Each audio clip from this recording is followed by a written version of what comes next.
किसी भी प्रदेश में किसानों की स्मृति उस प्रदेश का प्रमाण होती है। इस मंच से हम आज ऐसे कुछ तरुण अन्नदाताओं को प्रदेश के कृषि विकास में उनके उत्कृष्ट योगदान का स्मरण करते हुए सम्मानित करना चाहते हैं।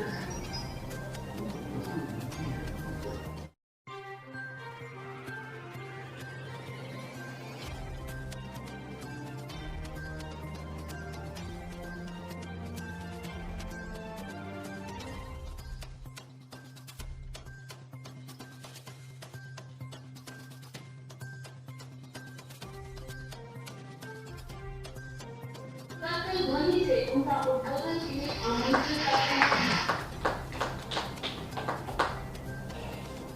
इसको म्यूट कर लिया, म्यूट कर।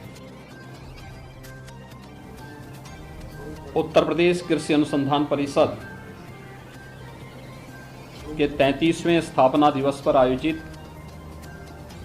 एक दिवसीय राष्ट्रीय संगोष्ठी सतत कृषि के लिए अभिनव दृष्टिकोण कि आज के इस कार्यक्रम में उपस्थित उत्तर प्रदेश सरकार में मेरे वरिष्ठ सहयोगी कृषि मंत्री श्री सूर्य प्रताप शाही जी, विभाग के राज्य मंत्री सरदार बलदेव सिंह ओलख जी, विभाग के अपर मुख्य सचिव श्री देवेश चतुर्वेदी जी, अध्यक्ष उत्तर प्रदेश कृषि अनुसंधान परिषद कैप्टन विकास गुप्ता जी, उप महानिदेशक प्रसार ICR doctor AK Singh ji, महानिदेशक उपकार डॉक्टर संजय सिंह जी, आज के इस कार्यक्रम में उपस्थित देश भर से आए हुए कृषि वैज्ञानिक और हमारे सभी प्रगतिशील अन्नदाता किसान बंधु, मीडिया के प्रतिनिधिगण और उपस्थित भाइयों बहनों,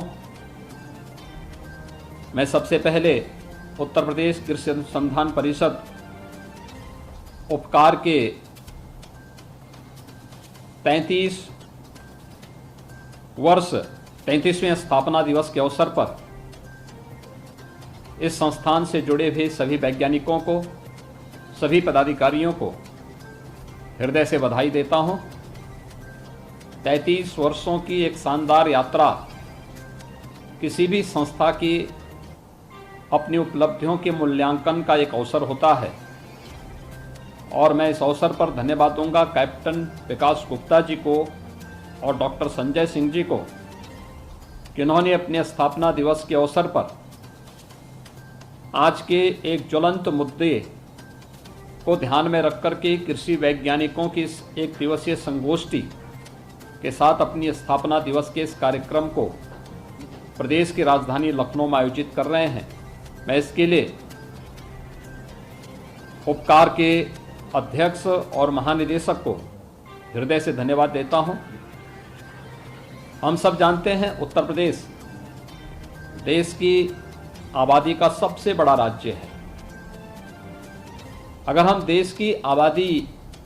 देखेंगे तो उत्तर प्रदेश देश की आबादी का 17% आबादी उत्तर प्रदेश में निवास करती है, लेकिन कृषि भूमि उत्तर प्रदेश के पास 12% ही है। लेकिन इस 12% भूमि से उत्तर प्रदेश देश के लिए 20% खाद्यान्न की आपूर्ति अकेले उत्तर प्रदेश करता है। ये उत्तर प्रदेश की भूमि की उर्वरता और यहाँ पर पर्याप्त जल संसाधन की उपलब्धता की ओर हम सबको ध्यान आकर्षित करता है। ये सब बातें बताती हैं कि उत्तर प्रदेश के अंदर वह पोटेंशियल है जिसके माध्यम से हम उत्तर प्रदेश की इस उर्वरता के माध्यम से बहुत कुछ अभी हमें सामने लेकर के आना है और उन संभावनाओं को ध्यान में रख करके उपकार के द्वारा आयोजित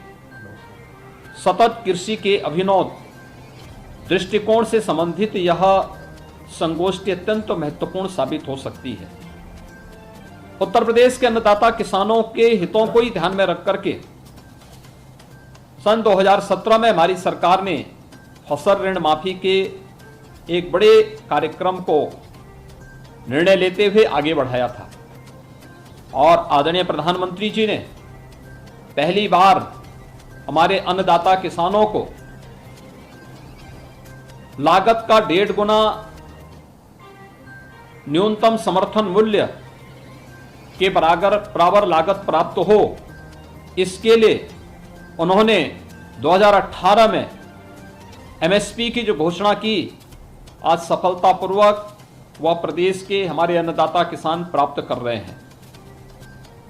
रिकॉर्ड मात्रा में खाद्यान्न का उत्पादन और किसानों से सीधे क्रय करने की व्यवस्था आज राज्य में उपलब्ध है, लेकिन विगत 5 वर्ष के अंदर प्रदेश में वैज्ञानिक पद्धति से खेती को बढ़ावा देने के साथ ही कृषि के विविधीकरण की तरफ कृषि विभाग ने जिन कार्यक्रमों को आगे बढ़ाया, उसको उपकार जैसी संस्थाओं के माध्यम से नई तकनीक, नए बीज, 4 कृषि विश्वविद्यालयों और 90 कृषि विज्ञान केंद्रों ने उन कार्यक्रमों को जमीनी धरातल तक पहुंचा करके अपने एक प्रगतिशील किसानों के माध्यम से प्रदेश के अन्नदाता किसानों की आय को बढ़ाने में एक बड़ी भूमिका का निर्वहन किया। प्रदेश में इस दौरान हम लोगों ने विगत 5 वर्षों के अंदर 21 लाख हेक्टेयर से अधिक भूमि को अतिरिक्त सिंचाई की सुविधा भी उपलब्ध करवाई। दशकों से लंबित उन सिंचाई की परियोजनाओं को, चाहे वे बाण सागर की परियोजना हो, अर्जुन सहायक की परियोजना हो या फिर सरयू नहर राष्ट्रीय परियोजना, इन सभी को समयबद्ध ढंग से आगे बढ़ा करके हम लोगों ने अपने अन्नदाता किसानों के जीवन में व्यापक परिवर्तन लाने का प्रयास किया। 2017 के पहले प्रदेश का चीनी उद्योग पूरी तरह बंदी की ओर अग्रसर था, लेकिन विगत 5 वर्ष के अंदर बंद पड़ी चीनी मिलों को व्यवस्थित रूप से संचालित करने, इस सदी की सबसे बड़ी महामारी के दौरान भी प्रदेश ने 120 चीनी मिलों का संचालन करके विगत 5 वर्ष में 1,75,000 करोड़ रुपए से अधिक का गन्ना मूल्य का भुगतान भी अन्नदाता किसानों को उनके खाते में करने में सफलता भी प्राप्त की। आज हम सबके सामने जो सबसे बड़ा चैलेंज है वह कम लागत से एक विश्व मुक्त खेती हम कैसे कर सकते हैं, और इसके लिए हम आभारी हैं प्रधानमंत्री मोदी जी के, जिन्होंने यूनियन बजट में इस बात का प्रावधान किया और वह विकल्प है गौ आधारित प्राकृतिक खेती का। गौ आधारित प्राकृतिक खेती के लिए प्रधानमंत्री जी ने उत्तर प्रदेश से 2020 में कहा था कि क्या गंगा के तटवर्ती क्षेत्रों में हम लोग गौ आधारित प्राकृतिक खेती को बढ़ावा दे सकते हैं, औद्यानिक फसलों को और सब्जी उत्पादन को क्या हम इस रूप में आगे बढ़ाने में योगदान दे सकते हैं। उस समय हम लोगों ने गंगा यात्रा निकाली थी और गंगा यात्रा ने अनेक स्थानों पर गंगा नर्सरी की स्थापना में, गंगा उपवन की स्थापना में, गंगा पार्क की स्थापना में, गंगा उद्यान स्थापित करने में और भी अन्य अनेक कार्यक्रमों को आगे बढ़ाने में सफलता प्राप्त की। और यूनियन बजट में इस बात का प्रावधान भी है कि मां गंगा के दोनों तटों पर 5-5 किलोमीटर के दायरे पर प्राकृतिक खेती को बढ़ावा देने के लिए केंद्र सरकार और राज्य सरकार इसे प्रोत्साहन देगी। और इस कार्यक्रम को जहां हमें सफलतापूर्वक आगे बढ़ाना है, वहीं प्रदेश के अंदर राज्य सरकार ने अपने स्तर पर बुंदेलखंड के पूरे क्षेत्र को प्राकृतिक खेती के लिए चयन का एक महत्वपूर्ण माध्यम भी बनाया है।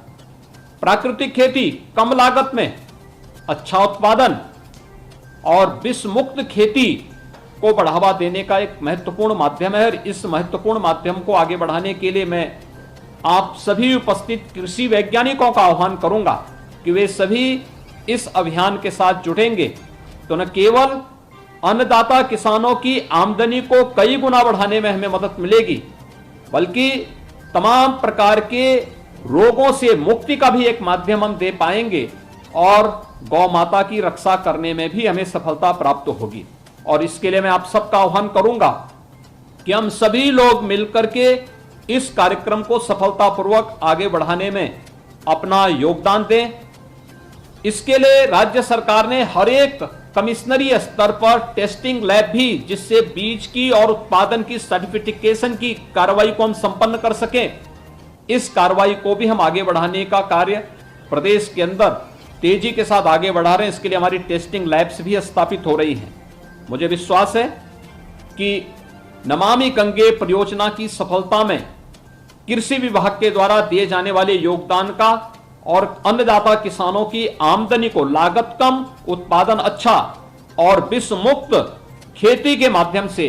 हम अपने प्रदेश को एक जैविक प्रदेश के रूप में स्थापित करने में भी सफलता हमें प्राप्त हो जाएगी। आज का यह उपकार के द्वारा आयोजित एक दिवसीय संगोष्ठी सतत विकास के कृषि से संबंधित जो अभिनव दृष्टिकोण हैं, उन सभी दृष्टिकोण को आगे बढ़ाने में तो सफल होगा ही, साथ साथ हम आदरणीय प्रधानमंत्री जी के विजन के अनुरूप अपने अन्नदाता किसानों की आमदनी को कृषि के विविधीकरण के माध्यम से, कृषि को प्राकृतिक व्यवस्था के साथ जोड़ते हुए आगे बढ़ाने में सफल होंगे। मुझे पूरा विश्वास है कि हम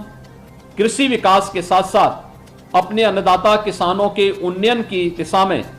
इस संगोष्ठी के माध्यम से किसी ठोस निष्कर्ष पर पहुंचेंगे। इस पूरे कार्यक्रम के प्रति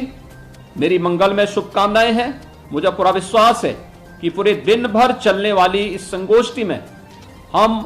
उन निष्कर्षों पर अवश्य पहुंचेंगे जिनकी संभावनाएं उत्तर प्रदेश जैसे राज्य में, जो प्रकृति और परमात्मा की विशेष अनुकंपा का एक प्रदेश है, इस प्रदेश के अन्नदाता किसानों के साथ साथ देश के अन्य अन्नदाता किसानों को भी इसका लाभ प्राप्त हो पाएगा। मैं एक बार फिर से उपकार के स्थापना दिवस के अवसर पर आप सभी को हृदय से बधाई देता हूं और विश्वास व्यक्त करता हूं कि हम एक निष्कर्ष पर पहुंच करके अन्नदाता किसानों की आमदनी को बढ़ाने और विष मुक्त खेती की ओर अपने अन्नदाता किसानों को ले जाने में सफल होंगे। आप सबके प्रति मेरी शुभकामनाएं। धन्यवाद। जय हिंद।